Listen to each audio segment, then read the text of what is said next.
Hello, it's Scott Manley here with episode 50 of Interstellar Quest 50. Good God, I wish I had something special for the occasion, but instead I spent the day hanging out in the park with a bunch of KSP fans and some of the developers at Game Developers Conference. Anyway, we are going to work on our wireless power network here, and we're going to launch our first solar power satellite atop this, well, really quite a huge rocket. Those are 3.75 meter rockets, and those are the largest solid rocket boosters in the KW pack. The whole thing has proven to be somewhat destructive. If you saw the video I posted a few days ago on the end of the Elite video, you would have seen this rocket more or less disintegrating. What was happening is somehow the aerodynamics would change and it would start applying drag to the contents of the fairing, and the whole thing would pancake as the drag shot up. But yes, this thing is more or less going to go straight up because I think that steering was partly involved with the whole, exploding and destroying the rocket. So I'm just going to let this thing more or less go straight upwards. As inefficient as it is, I figure I'm going to have more than enough delta V in this spacecraft.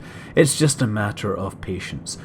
Well, we have escaped up to 80 kilometers up, therefore we are beyond the clutches of the atmosphere and beyond the destructive forces that rendered many of my other rockets into many little pieces. So we're just going to ditch this. I have to be very careful here because I've had problems with... yes, that was a really nice disruption there. Really nice way I ditched those shields there. Previously, I was having problems that would cause the fairing would come off and then it would knock off the solar panels. But now you can really see this thing. In there, we have a whole bunch of struts, a whole bunch of girders, and a ton of solar panels packed neatly in that expanded 3.75 meter fairing to, of course, protect it from the atmosphere so it will be safe on its way up to space. But once this rocket burns out, once we've reached, somewhere near to escape velocity, hopefully. Hopefully this will bring us up to escape velocity, and yes, it brings us up to escape velocity. Of course. So yeah, we're going to be trying to put this as close to the sun as possible. That's the plan here. I want to put a bunch of solar power satellites close to the sun, because if you all know the inverse square law, you'll know that if I go, 10 times closer to the sun, that should in theory get me 100 times the amount of light. And so therefore, one might naively imagine I get 100 times the amount of electrical power. Anyway, now the time comes to deploy this vehicle. This is where this thing really, kicks into gear, sort of. First of all, we got to drop this off the bottom. And we're going to get that here. Then we ditched that coupler. Now that coupler was important because we had a whole lot of struts attached to it. And those radial decouplers were for holding struts on as well. And now we're going to set a very slow rotation on my servo motors here. 1/20th of the normal speed. And ever so slowly watch these things bend outwards. This is a 6-point... It looks kind of like a 6-legged bug or spider. Actually, most bugs are classified as insects and therefore would have 6 legs. Spiders are arachnids and therefore have 8. So this is a bug. This is an insectoid of some sort. So all along the edge of that we have solar panels attached. I'm just trying to think. We have about 66 large panels and a bunch of smaller panels here, and of course a large microwave transmitter. But now we've brought it all the way deployed, we can now push the magic action group button and watch them all unfurl for the win. At least when I've got them everything. At least when I get it straight. Okay, there, that looks pretty good. Are we ready? Oh yeah, here it comes. Beautiful, huh? That is what I'm going to try and put in a low solar orbit. And actually, once I put one in there, I want to put more in there. I want to launch a whole bunch of these things down near the sun. so that they will hopefully provide more and more power for my beamed power addiction which I've been experiencing. So there's a large receiver or transmitter system at the top, and there's a couple of smaller receivers down here. I've noticed that by mounting these at 90 degrees, they'll both open now. This is a Interstellar mod, by the way, version 10.3. And apparently now you can have multiple collectors running, and they will happily share power, apparently. So there we go, get the engine fired up, and hopefully this whole spacecraft won't fall apart. Because there is a danger, if I still had the giant generator there, that I would fire this thing up, and the whole thing would accelerate so fast that the solar panels would fall off. So let's see how we do. We're at 1/3 power. I see very little in the way of flexure on these struts or anything. 2/3 power, and we are looking good. Now almost getting up for 70% power. Still solid against those massive forces. And 100% power from that plasma engine. Pushing us forwards towards, I don't know, where we're going to go low. We're going to go as low as we can, and we're going to do it with the power of plasma wet engines. Now, where are we?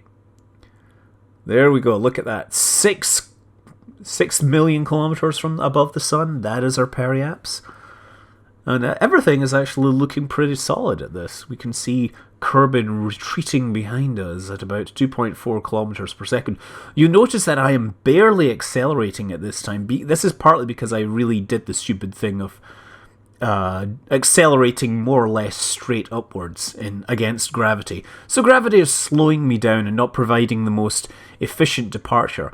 But after a while, I get the orbit down to 100,000 kilometers, which should be about 130 or 140 times closer than Kerbal, which will mean a lot of power. Lots of power here. The whole thing will turn, the engine will point towards the sun, that's the idea, and the transmitter sits on the other side, so we'll disable these receivers, and we're going to start the big transmitter. The big transmitter that will be sharing its power across the solar system here. Now, real solar cells aren't nearly as efficient as these ones. Now, as I said, the amount of energy coming in will be, 130 squared or thereabouts. The problem with real solar panels is as they get hot, their efficiency tends to drop off as well. So there is a balance. The other thing will happen is you get saturation. So there's kind of a power band below. If you go too close to the sun, then the amount of energy coming in doesn't really increase. Look at this. It looks so much better now that we're turning the whole thing around so that it'll face the sun here. Getting ourselves set up for our encounter, for our alarm clock. It's not telling us very much. We don't seem to be having much coming in the megajoules power management display. As I understand it, I will not get megajoules from solar panels on this spacecraft, but we will be transmitting megajoules if we're lucky. It's apparently a limitation of the of Kerbal Interstellar. Nothing I can do about it. We'll just have to live with it. But there we go. Good thing I didn't do that with 4 sides. That would be harder to explain, right? Look at it go there. What a beautiful thing. So on the runway side, the reason they had to clear the runway was, well, because people wanted to fly space planes. And because having such a giant power station was really borderline cheating. Now, one of the things was that even with that huge power station, we were losing power as we got further over the ocean next to the Kerbal Space Center because we were moving out of range and we were presenting an aspect angle to the receivers that would reduce the amount of power we could make. So, yeah, somebody suggested that I put a power station out there a little further out. So, this is what I built. It is a power station boat thingy. It's not really a boat. I don't have the boat parts, but I figure that if I very carefully put this in the water, very carefully, hopefully it won't break up. We're generating almost 1.5 gigawatts of power. Yeah, there we go. Now, Now we want to fire up that engine. This will be our main motive, to push us through the water, to take us out into the deep waters. 0.3 meters per second, not good. Just making a quick save because I forgot to save it. Now we're going to go that in, because it would have been embarrassing if I fired this thing up and the whole thing fell apart, wouldn't it? 0.5 meters per second, 0.6. Come on, can we get 0.7? Nope. No, we are actually slower than Kerbal's walking. Well, I guess I'm going to be leaving that. I'm going to be leaving that for several days on my own, because otherwise this is going to take forever to get anywhere. I think like after 24 hours, I'll probably make like 60 kilometers, which is not particularly far. So I figure this will be a great AFK activity while I do other things like, play games, other games. Games that don't require me to wait forever. So with the science unlocked at Duna, we have 1,400 science, and the obvious thing to go for is the aerospace tech. Adds a pile of new engines and some new, more awesome cargo bays, which we'll use. Obviously, this rocket was built before we unlocked all that. No, I mean, this is far more practical. So what we have, if you remember, is a nuclear power station in orbit with a beamed system on it. And it was one of the older, smaller, less awesomer ones. So this is a mission to head up there and add the latest in cutting-edge beamed power technology. And it's obviously folded up neatly inside that fairing. Have to be careful once again not to have the thing unfold and destroy the vehicle. Now this ascent is slightly steeper than usual. Well, actually it's significantly steeper than usual. I totally meant to do that. Really, we're trying to rendezvous with this target in a 330 kilometer orbit, so we don't have to worry so much about the super steep ascent. Even then, it looks like I'm going to be a long way from the target. So I boost up my spacecraft just a little higher so that the target will catch up with me, and then I can perform some more intricate docking maneuvers or rendezvous maneuvers, which you don't really need to see because they will take me a really, really long time. But first we need to just put ourselves ever so carefully into orbit before we fall back, because falling back is always one of those more embarrassing things to have happen.